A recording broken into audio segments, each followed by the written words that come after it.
Hi everybody, welcome back to my channel. Today I wanted to talk about, well, it's kind of like an updated video on the nerve disease that I have, CRPS. I've just been wanting to talk about like an updated version, what's kind of going on with me and my body and things like that. So I've noticed lately that, the nerve disease is kind of progressed a little bit more in my body, not a lot, but enough for me to notice a difference. I had taken a fall about, I don't know, a month ago or so outside, and I'm just now starting to feel a tiny bit better from that. I had hurt my knee and my shoulders and my wrists, and I'm just now starting to feel a little bit better about it.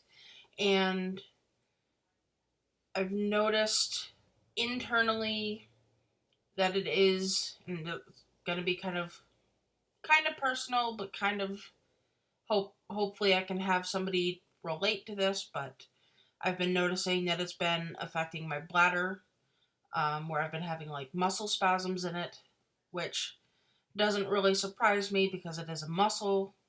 I've been having like a lot of muscle spasms lately. The last like week or so, it's been this shoulder just really, really hurting. And, it's just trying to go through every day, trying to deal with the pain on it. And I've noticed my feet will feel cold, but having somebody else feel my feet, they'll say, oh my God, they're hot. Where, it's just kind of like it messes up my sense of, is it hot or is it cold? And I know this is going to sound silly, but like I can't judge temperature. What feels hot to me might feel lukewarm, or what might feel lukewarm is actually hot. Same thing with cold. What might feel cool is like ice cold. So I have a hard time judging whether something's really hot or cold, and I'll have to have somebody like my mom, if I'm going to take a shower, obviously be like covered up, but have her, is this really hot or is it cold? Like, what's the temperature? Not always. Once in a while, I do need help with that. Like, sometimes when I'm washing my hands, um, the water will feel kind of warm, but then in actuality, it's a lot warmer than I thought, and I do have problems with like dry skin just because, again, I can't tell what's hot or what's cold. Weather-wise, it's kind of like that's usually, I can usually tell, when there's going to be a storm coming because my joints have a tendency of hurting really, really bad, or I'll get like a lot of muscle spasms, and then usually like the next day we'll get like a rainstorm, or if it's winter, it'll be like a snowstorm or something. Cold temperatures for me are really hard to deal with just because it's cold, makes my body just hurt and be cold as well, so it's hard to deal with. But then at the other end of that spectrum is like when it's really, really humid and hot, my body has a hard time adjusting to that as well.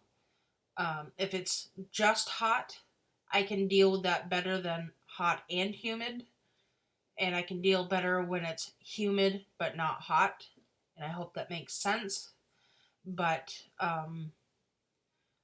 it's just like I said, I've been noticing more muscle spasms lately, and I've been having what I call CRPS headaches, which I don't know if it's common with other people, but I've been noticing that I've just been having a lot of headaches lately. I know it's due to having CRPS. I have probably 4 headaches a week that last a while. It's not a migraine, but it does affect light for me, like light sensitivity. It just makes me want to just close my eyes and keep them closed, it hurts. And, like, I have a hard time dealing with doctors who don't understand CRPS. They just kind of, they don't like, because I have been diagnosed with CRPS and doctors don't know, unless I go to a specialist, they don't know how to treat CRPS.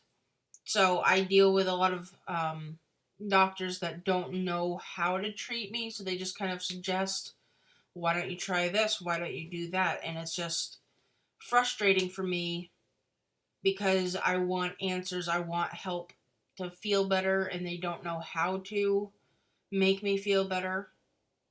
And the closest specialist to me that actually deals with CRPS is like an hour and a half to 2 hours away. And if you have CRPS like I do, you would understand that sitting in a car, whether you're driving or not, sitting in a car is like a hard thing to do sometimes, and it's not always convenient to want to drive.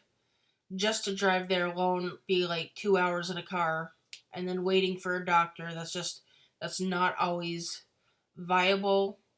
I'm not complaining because I could always just try to make an appointment with somebody up there, but it's just, it doesn't always work out in life to drop everything else and make a 2 hour trip one way to get to the doctor. So it's frustrating to try to find somebody locally that can help, and not many people know about it or understand it or know how to treat. So it's just kind of like, you're stuck in the middle basically of, what do I do? Where do I go? How do I deal with this? So that's just kind of my update on it, how, like, what's going on with me with it. And I hope that you guys enjoyed this video. Please give it a thumbs up if you liked it. Definitely subscribe, hit that little bell icon so that you will be notified every time that I upload a video. And leave a comment down below and let me know what other videos that you guys would like to see. And I will see you guys in the next video. Bye!